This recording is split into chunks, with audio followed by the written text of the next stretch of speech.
பெருமானார் ஸல்லல்லாஹு அலைஹி வஸல்லம் அவர்கள் அதற்காக வேண்டிய நமக்கு என்ன கற்றுக் கொடுத்தார்கள்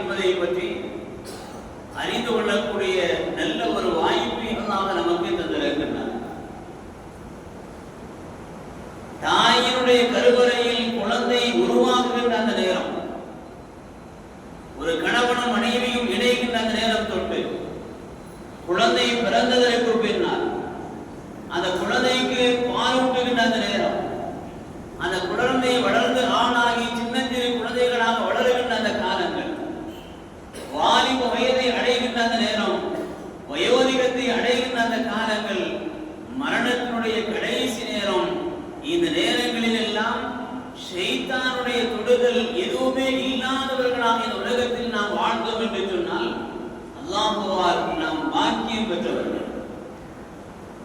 அதற்கு பாக்கியத்தை பெற்றுத்தந்த முதல் காரணம் நம்முடைய பெற்றோர்கள். காரணம் பெருமானார் ஸல்லல்லாஹு அலைஹி வஸல்லம் அவர்கள் சொல்லுவார்கள், ஒரு கணவனும் மனைவியும் இணைகின்ற அந்த நேரத்திலே அல்லாஹும்ம ஜன்னிபின ஷைத்தான வ ஜன்னிபி ஷைத்தான மா ரஸக்தனா என்று ஒரு கணவனும் மனைவியும் இணைந்து தாம்பத்திய உறவை மேற்கொள்ளுகின்ற பொழுது ஒரு குழந்தை பெற வேண்டும் என்கின்ற அந்த நல்ல எண்ணத்தோடு அவர்கள் செய்கின்ற அந்த செயல்களில் முதலாவது அல்லாஹ்விடத்தில் ஷைத்தானுடைய தொடுதலில் இருந்து பாதுகாப்பு தேட வேண்டும் என்பதை பெருமானார் ஸல்லல்லாஹு அலைஹி வஸல்லம் அவர்கள் சொல்லுவார்கள். அந்த துஆக்களை எல்லாம் நாம் அறிந்தவர்கள் தான். அந்த துஆக்களை எல்லாம் நம்முடைய குழந்தைகளுக்கு நாம் நம்முடைய திருமணத்தினுடைய பந்தத்தில் இருக்கின்ற அந்த மக்களுக்கு நாம் சொல்லிக் கொடுக்க வேண்டிய கடமை நமக்கு இருக்கின்றது. அவர்கள் அறியாதவர்களாக இருந்தால் அந்த துஆவினுடைய மகத்துவத்தை, அதனுடைய கண்ணியத்தை, அதனால் ஏற்படக்கூடிய நீண்ட நெடிய பலன்களை அவர்களுக்கு நாம் எடுத்து சொல்ல வேண்டிய கடமை நமக்கு கட்டாயமாக இருக்கும். அந்த தாமத்தினுடைய உறவை அவர்கள் மேற்கொள்ளுகின்ற பொழுது ஷைத்தானுடைய தொடுதல் இல்லாதவர்களாக, ஷைத்தானுடைய தொடுதலில் இருந்தும் அவனால் ஏற்படுகின்ற அந்த தீங்குகளில் இருந்தும் எங்களை நீ பாதுகாத்து அருள் புரிவாயாக என்று அல்லாஹ்விடத்தில் நாம் துஆ செய்துவிட்டு அதன் மூலம் பிறக்கின்ற அந்த குழந்தையின் மூலமாக அல்லாஹ் நமக்கு உயர்ந்த ஒரு பாக்கியத்தை தருகின்றார். ஒரு சாலிஹான குழந்தையாக அல்லாஹ் பிறக்க செய்கின்றார். அந்த குழந்தை பிறந்ததற்கு பின்னால் ஷைத்தானுடைய தொடுதல் வருகின்ற பொழுது அந்த குழந்தை அழுகுகின்றது. மலக்குமார்களுடைய தொடுதல் ஏற்படுகின்ற பொழுது அந்த குழந்தை சிரிக்கின்றது. பெருமானார் ஸல்லல்லாஹு அலைஹி வஸல்லம் அவர்கள் ஹதீஸ்களில் இதை நமக்கு விரிவாக நமக்கு சொல்லி காட்டுவார்கள். எந்த மனிதர்களும் உலகத்தில் பிறக்கின்ற எல்லா மனிதர்களும் ஷைத்தானுடைய தொடுதலும் ஏற்படுகின்றது, மலக்குமார்களுடைய தொடுதலும் அவர்களுக்கு ஏற்படுகின்றது. அந்த நேரத்தில் ஆதமுடைய மனிதனுடைய உள்ளத்திலே ஷைத்தான் பிரவேசிக்கின்றான், மலாயிக்கத்துமார்களும் பிரவேசிக்கின்றார். ஆதமுடைய மனிதருக்குள்ளால் மலாயிக்கத்துமார்களும் பிரவேசிக்கின்றார்கள், ஷைத்தானும் பிரவேசிக்கின்றார். ஆதலால் ஒரு ஷைத்தானுடைய தொடுதல் பிரவேசம் வருகின்ற பொழுது அவர்கள் தீய எண்ணங்களை அவர்களுடைய உள்ளத்தில் அவர் உருவாக்குகின்றார். தீய எண்ணத்தை உருவாக்குவது மட்டும் மாத்திரமல்லாமல் அவர்களுடைய உள்ளத்தில் ஒரு கலக்கத்தை, ஒரு நடுக்கத்தை உருவாக்கி ஒரு ஸ்திரமில்லாத தன்மையை அவன் உருவாக்கி விடுகின்றார். மலாயிக்கத்துமார்களுடைய வருகையாக இருந்தால், மலாயிக்கத்துமார்கள் உள்ளே பிரவேசித்தால் நல்ல எண்ணங்களை அவர்கள் உருவாக்குகின்றார்கள், நல்ல அமல்களை செய்ய வேண்டும் என அவர்கள் எண்ணம் தூண்டுகின்றார்கள். இதுதான் ஆதமுடைய மனிதனுக்கு அன்றாடம் ஏற்படுகின்ற சில விஷயங்களாக இருக்கின்றது. அப்படி ஏற்படுகின்ற பொழுதெல்லாம் அஊது பில்லாஹி மினஷ் ஷைத்தானிர் ரஜீம், தீய எண்ணங்கள் வருகின்ற பொழுது, தீய சிந்தனைகள் வருகின்ற பொழுது, இபாதத்துகளில் சில விஷயங்களில் மனக்குழப்பங்கள் ஏற்படுகின்ற பொழுது, அதில் ஷைத்தானுடைய தொடுதல்கள் ஏற்படுகின்ற பொழுது நாம் ஷைத்தானிடமிருந்து பாதுகாப்பு தேட வேண்டும் என்பதை தான் பெருமானார் ஸல்லல்லாஹு அலைஹி வஸல்லம் அவர்களுடைய ஹதீஸ்கள் நமக்கு உணர்த்தி சொல்லுகின்றன. நம்முடைய இபாதத்துகள் சிறந்த ஒரு அமலாக இருக்க வேண்டும். எந்த விதமான ஷைத்தானுடைய தொடுதல் இல்லாத ஒரு அமலாக நம்முடைய அமல்கள் இருக்க வேண்டுமேயானால் முதலாவதாக நாம் அல்லாஹ்விடத்தில் ஷைத்தானை குறித்து நாம் பாதுகாப்பு தேட வேண்டும். அஊது பில்லாஹி மினஷ் ஷைத்தானிர் ரஜீம், விரட்டி அடிக்கப்பட்ட ஷைத்தானுடைய தீங்கிலிருந்து யா அல்லாஹ் உன்னிடத்தில் நான் பாதுகாப்பு தேடுகின்றேன் என்கின்ற அந்த உயர்ந்த ஒரு பாதுகாப்பை நாம் தேடிக்கொண்டு அமல்களை நாம் ஆரம்பம் செய்கின்ற பொழுது அல்லாஹ்வினுடைய சன்னிதானத்தில் அந்த அமல் கபூல் செய்யப்பட்ட ஒரு அமல்களாக அல்லாஹ் நமக்கு ஆக்கி தருகின்றார். அதனால் தான் எந்த அமல்களாக இருந்தாலும் நீங்கள் அல்லாஹ்விடத்தில் பாதுகாப்பு தேட வேண்டும் என்கின்ற ஒரு உயர்வான ஒரு முதல் விஷயத்தை நபி அவர்கள் கற்றுத் தருவார். அல்லாஹ் குர்ஆனில் சொல்லுவார், ஃபைதா கரஅத்தல் குர்ஆன ஃபஸ்தஈது பில்லாஹி மினஷ் ஷைத்தானிர் ரஜீம். நீங்கள் குர்ஆன் ஓதுவதாக இருந்தாலும் கூட ஃபைதா கரஅத்தல் குர்ஆன நீங்கள் குர்ஆனை ஓதுகின்ற பொழுதும் கூட ஃபஸ்தஈது பில்லாஹி மினஷ் ஷைத்தானிர் ரஜீம் விரட்டி அடிக்கப்பட்ட அந்த ஷைத்தானை விட்டும் அல்லாஹ்விடத்தில் நீங்கள் பாதுகாப்பு தேடிக் கொள்ளுங்கள். குர்ஆனை நாம் திறந்து ஓதுவோம். ஒரு யதார்த்தமாக நீங்கள் சிந்தித்து பாருங்களேன். குர்ஆனை திறந்து நாம் ஓதுவோம். குர்ஆன் நமக்கு முன்னால் இருக்கும். நம்முடைய கண்கள் குர்ஆனை பார்த்து கொண்டிருக்கும். ஆனால் நம்முடைய சிந்தனைகள் எங்கெங்கோ சுற்றி கொண்டிருக்கும். இதற்கு பெயர் குர்ஆன் ஓதுகின்ற அமல் அல்ல. குர்ஆனை பார்த்து ஓதுகின்றோம். அந்த குர்ஆனினுடைய எழுத்துடைய யதார்த்தங்களை உணர்ந்து ஓதுகின்றோம். அல்லாஹ் நமக்கு இப்படிப்பட்ட ஒரு வாக்கியத்தை தந்திருக்கிறானே என்று அந்த குர்ஆனினுடைய ஆயாத்தினுடைய வசனங்களுடைய அர்த்தங்களை புரிந்தவர்களாக இருந்தால் மேலும் அதை மென்மேலும் விளங்கி ஓதுகின்ற பொழுது குர்ஆனோடு அவர்கள் லயித்து போய்விடக்கூடிய காட்சிகளை அன்றாடம் நாம் பார்க்கின்றோம். ஒரு சாதாரணமாக நாம் குர்ஆன் ஓதுகின்ற அமல்களை சாதாரணமாக நினைத்து விடக்கூடாது. குர்ஆனை முன்னால் விரித்து வைத்துக் கொண்டு மற்றவர்களிடத்தில் பேசுவதோ அல்லது குர்ஆனை வைத்துக் கொண்டு குர்ஆன் கண்களை பார்த்து கொண்டிருக்கும். ஆனால் அந்த கண்கள் பார்க்கின்ற அந்த நிலையிலேயே சிந்தனைகள் எங்கெல்லாமோ சுற்றி கொண்டிருக்கின்ற ஒரு நிலை வருகின்ற பொழுது இதுதான் ஷைத்தானுடைய தொடுதல். இதுதான் ஷைத்தானுடைய தொடுதல். நம்முடைய உள்ளத்தை குர்ஆனோடு நெருங்க விடாமல் நம்முடைய கண்கள் பார்க்கின்ற அந்த குர்ஆனை தெளிவாக நாம் பார்க்க முடியாத வகையிலே நம்முடைய சிந்தனையில் தடுமாற்றத்தை உருவாக்கி எங்கெல்லாமோ நம்மை சுற்றி விடுவான் ஷைத்தான். ஆனால் குர்ஆனுடைய கண்களுக்கு முன்னால் இருந்து கொண்டிருக்கும் மற்றவர்கள் எல்லாம் குர்ஆன் ஓதுகிறார்கள் என்று பார்த்து கொண்டிருப்பார். யதார்த்தம் அல்லாஹ்விற்கு புரியும். இது போன்ற ஒவ்வொரு அமல்கள் நாம் தொழுகின்றோம். நம்முடைய தொழுகையினுடைய அமல்கள் அல்லாஹ்விடத்தில் பரிபூர்ணமாக ஆக வேண்டுமேயானால் நம்முடைய அமல்கள் ஷைத்தானுடைய தொடுதல் இல்லாமல் இருக்க வேண்டும். ஷைத்தானுடைய தீங்குகள் எல்லாவற்றையும் விட்டும் நாம் அல்லாஹ்விடத்தில் பாதுகாப்பு தேடி நம்முடைய தொழுகையினுடைய அமல்களை நாம் செய்ய வேண்டும். காரணம் என்னவென்று சொன்னால் நீங்கள் அல்லாஹ்வை பார்க்கவில்லை என்று சொன்னால் இல்லம் தகுன் தராஹு ஃபஇன்னஹு யராக. நீங்கள் அல்லாஹ்வை பார்க்கவில்லை என்று சொன்னாலும் உங்களுடைய ரப்பு உங்களை பார்த்து கொண்டிருக்கிறார். அல்லாஹ்வை நாம் தொழுகின்றோம். தொழுகின்ற பொழுது தக்பீர் கட்டி நாம் தொழுகின்றோம். அந்த தொழுகையினுடைய நிறங்களை சலாம் கொடுத்து முடித்ததற்கு பின்னால் நாம் என்ன தொழுதோம், நாம் என்ன ஓதினோம், ஓத வேண்டிய தஸ்பீஹாத்துகளை நாம் ஓதினோமா இல்லையா என்கின்ற அந்த சிந்தனைகள் எல்லாம் அத்தஹியாத்து முடித்ததற்கு பின்னால் நமக்கு வருகின்றது என்று சொன்னால் நாம் தொழுகை அல்லாஹ்விடத்தில் ஒரு ஓர்மையோடு அதை கபூல் செய்யப்படவில்லை, நாம் ஓர்மையோடு நாம் தொழவில்லை என்பதற்கு நாம் எண்ணுகின்ற அந்த எண்ணங்கள் நமக்கு சாட்சியாக வந்தது.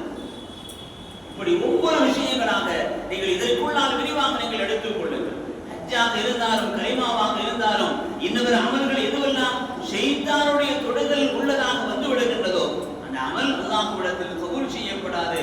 அதில் ஏதாவது குறைகள் வந்துவிடும் என்பதைத்தான் பெருமானார் ஸல்லல்லாஹு அலைஹி வஸல்லம் அவர்கள் உங்களுடைய இபாதத்துகளை இஹ்லாஸானதாக தூய்மையானதாக நீங்கள் ஆக்கி வைத்துக் கொள்ளுங்கள் என்றார்.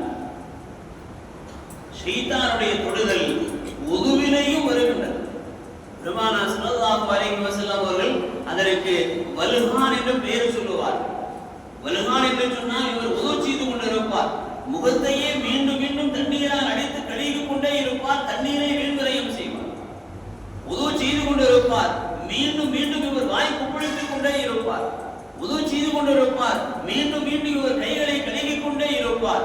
தண்ணீரை வீண்விரயம் செய்யக்கூடிய ஒரு ஷைத்தான் உங்களிடத்திலே வருவான்.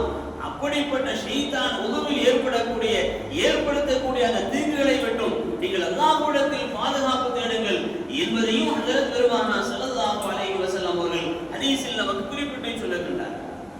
ஒரு உது செய்கின்ற அமல் அல்லாஹ்விடத்தில் அது கபூல் செய்யப்பட வேண்டுமேயானால் நாம் செய்யக்கூடிய ஒவ்வொரு உதுவினுடைய ஒவ்வொரு உறுப்புகளிலும் நாம் செய்த பாவங்கள் கடந்து விடுகின்றது. நாம் செய்த பாவங்கள் அழிந்து கொண்டிருக்கின்றது. முகத்தை கழுவுகின்ற பொழுது கண்களால் செய்த பாவங்கள், கைகளை கழுவுகின்ற பொழுது கைகளால் செய்த பாவங்கள், கால்களை கழுவுகின்ற பொழுது கால்களால் செய்த பாவங்கள், தலைக்கு வசதி செய்கின்ற பொழுது தலையின் மூலமாக சிந்தனையால் நாம் செய்த பாவங்கள் எல்லாம் இந்த உதுவின் மூலம் அது மன்னிக்கப்படுகின்றது என்று சொன்னால் அந்த உதுவினுடைய அந்த நிலையிலும் கூட நம்முடைய உது மிக சரியானதாக இஹ்லாஸானதாக தூய்மையானதாக இருக்கிறது.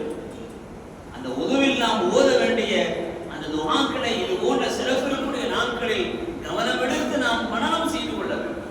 மிஸ்வாக்கு செய்கின்ற பொழுது என்னுடைய வாய்களால் நான் செய்துவிட்ட அந்த பாவங்களை எல்லாம் மன்னிக்க கூடியவனாக என்னை ஆக்கிவேன் அல்லாஹ்விடத்தில் துஆ செய்கின்றோமே.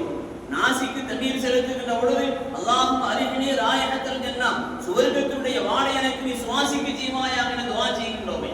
முகத்தை கழுவுகின்ற பொழுது அல்லாஹும் வையுக வஜஹி, என்னுடைய முகத்தை வெண்மையாக நீ ஆக்கிவை. யோம தபியது வஜுஹுன், நாளை வறுமை நாள் ஆகிரத்தில் முகங்கள் எல்லாம் கருகருத்து போய் நிற்கின்ற அந்த நாளில் என்னுடைய முகத்தை நீ வெண்மையாக ஆக்கிவை என்று நாம் துஆ செய்கின்றோம். கைகளை கழுவுகின்ற பொழுது அல்லாஹும்ம அதி கிதாபி பி யமீனி, என்னுடைய பட்டோலை என்னுடைய வலது கரத்தில் நீ தா என அல்லாஹ்விடத்தில் துஆ செய்கின்றோமே. இடது கைகளை கழுவுகின்ற பொழுது என்னுடைய பட்டோலையை இடது கையில் நீ தந்து விடாது என்று நாம் துஆ செய்கின்றோமே. கால்களை கழுவுகின்ற பொழுது வசகு செய்கின்ற பொழுது ஒரு துஆ, கால்களை கழுவுகின்ற பொழுது ஒரு துஆ, வலது காலை கழுவுகின்ற பொழுது அல்லாஹும்ம ஸப்பீத் கதமை அலா ஸிராத்தில் முஸ்தகீம், ஸிராத்தில் முஸ்தகீம் என்கின்ற உன்னுடைய நேரான வழியின் மீது என்னுடைய பாதத்தை நீ ஸ்திரப்படுத்தி வைப்பாயாக. இடது காலை கழுவுகின்ற பொழுது உன்னால் கோபப்பட்டவர்களுடைய வழிகளிலிருந்து அந்த நேரங்களில் என்னுடைய பாதங்களை அதில் நீ ஸ்திரப்படுத்தி விடாதே என்று துஆ செய்கின்றோமே. இப்படி உதுவினுடைய ஒவ்வொரு நிலைகளிலும் இஹ்லாஸான ஒரு உதுவாக அந்த உது அமைந்து விடுகின்ற பொழுது ஷைத்தானுடைய தொடுதல் இல்லாத ஒரு உதுவாக அது அமைந்து விடுகிறது. இப்படி ஒவ்வொரு அமல்கள் உதுவாக இருந்தாலும், தொழுகையாக இருந்தாலும், குர்ஆன் ஓதுவதாக இருந்தாலும், எல்லா நிலைகளில் இருந்தும் நம்முடைய இபாதத்துகள் தூய்மையானதாக பரிசுத்தமானதாக இருக்க வேண்டும். அதில் குறிப்பாக ஷைத்தானுடைய தொடுதல் எதுவுமே இல்லாமல் நாம் பாதுகாத்துக் கொள்ள வேண்டும். அந்த ஷைத்தானுடைய தொடுதல் இல்லாமல் இருக்க வேண்டுமேயானால் பெருமானார் ஸல்லல்லாஹு அலைஹி வஸல்லம் அவர்கள் நமக்கு சொல்லித் தருகின்ற ஒரே ஒரு வழிமுறை, பெருமானார் ஸல்லல்லாஹு அலைஹி வஸல்லம் அவர்கள் ஒரு ஹதீஸிலே 3 சூறாக்களை சேர்த்து சொன்னார்கள், இன்னொரு ஹதீஸிலே 2 சூறாக்களை சேர்த்து சொன்னார்கள், இன்னொரு ஹதீஸிலே ஒரு சூறாவை சேர்த்து சொன்னார்கள். வேறு எந்த சூறாக்களும் அல்ல, நாமெல்லாம் அறிந்து மனனம் செய்து வைத்திருக்கின்ற அதிகமான நேரங்களில் நாம் ஓதுகின்ற அந்த சூறாக்கள் சூரத்துல் இக்லாஸ், சூரத்துல் முஅவ்விதத்தீன் என்று சொல்லக்கூடிய சூரத்துல் ஃபலக், சூரத்துன் நாஸ் என்ற 3 சூறா. 112, 113, 114 இந்த 3 சூறாக்களை நாம் ஒவ்வொரு நேரங்களிலும் நம்மால் முடிந்த அளவிற்கு நாம் ஓதிக்கொண்டு வருகின்ற பொழுது அதில் வரக்கூடிய அந்த ஒவ்வொரு வார்த்தைகளும் நம்முடைய இபாதத்துகளை தூய்மைப்படுத்துகின்ற வார்த்தைகளாக, நம்முடைய இபாதத்துகள் அல்லாஹ்விடத்தில் கபூல் செய்யப்படுவதற்குண்டான வார்த்தைகளாக அந்த 3 சூறாக்களிலும் அல்லாஹ் இடம்பெற செய்கிறார். குல் அஊது பிரப்பில் ஃபலக், குல் அஊது பிரப்பின் நாஸ், இந்த 3 சூறாக்களுடைய அர்த்தங்களை நீங்கள் பார்ப்பீர்களேயானால் அல்லாஹ்வால் நமக்கு தரப்பட்டிருக்கின்ற ஒரு உயர்ந்த ஒரு சூறாக்களாக அதை நாம் பார்க்கிறோம். சூரத்துன் நாஸ், சூரத்துன் நாஸ் குர்ஆனினுடைய கடைசி சூரா. அந்த குல் அஊது பிரப்பின் நாஸ் என்று நாம் ஓதுகின்றோமே, அந்த சூராவினுடைய வரிசையிலே மின் ஷர்ரில் வஸ்வாஸ் என்ற ஒரு வார்த்தையை அல்லாஹ் இடம்பெற செய்கின்றார். பின்னால் இருந்து கொண்டு மனதுக்குள்ளால் தீங்குகளை உருவாக்குகின்ற கன்னாஸ் என்கின்ற அந்த ஷைத்தானை விட்டு நான் உலகத்தில் பாதுகாப்பு தேடுகின்றேன் என்று ஒரு ஆயத்தை அல்லாஹ் அதில் இடம்பெற செய்கின்றார். குல் அஊது பிரப்பின் நாஸ், மலிக்கின் நாஸ், இலாஹின் நாஸ், மின் ஷர்ரில் வஸ்வாஸ் அல் கன்னாஸ் அல்லதி யுவஸ்விசு ஃபீ சுதூரின் நாஸ் மினல் ஜின்னத்தி வன் நாஸ். இதனுடைய அர்த்தம் எல்லாம் உங்களுக்கு தெரியும். மின் ஷர்ரில் வஸ்வாஸ் என்று அல்லாஹ் இடம்பெற செய்கின்றானே, இந்த வஸ்வாஸ் நம்முடைய இபாதத்தினுடைய எந்த நிலைகளிலும் வந்துவிடக்கூடாது. உது செய்வார், ஆனால் தண்ணீரை அடித்துக் கொண்டே இருப்பார், அதுதான் வஸ்வாஸ். தக்பீர் கட்டுவதற்கு நின்று கொண்டிருப்பார், அவர்களால் ஓர்மையோடு தக்பீரை கட்ட முடியாது. நான் கிப்லாவை முன்னோக்கி அல்லாஹ்விற்காக வேண்டி இந்த 2 ரக்காத்தை நான் தொழுகின்றேன் என்கின்ற அந்த ஓர்மையான சிந்தனை வந்துவிடுகின்ற பொழுது அல்லாஹு அக்பர் என்ற அவர் தக்பீர் கட்டிவிடுவார். இந்த தக்பீர் நியத் சரியான முறையில் அமையாத பட்சத்தில் அதில் கலக்கம் ஏற்படுகின்ற பொழுது ஷைத்தான் வந்து விடுகின்றார்.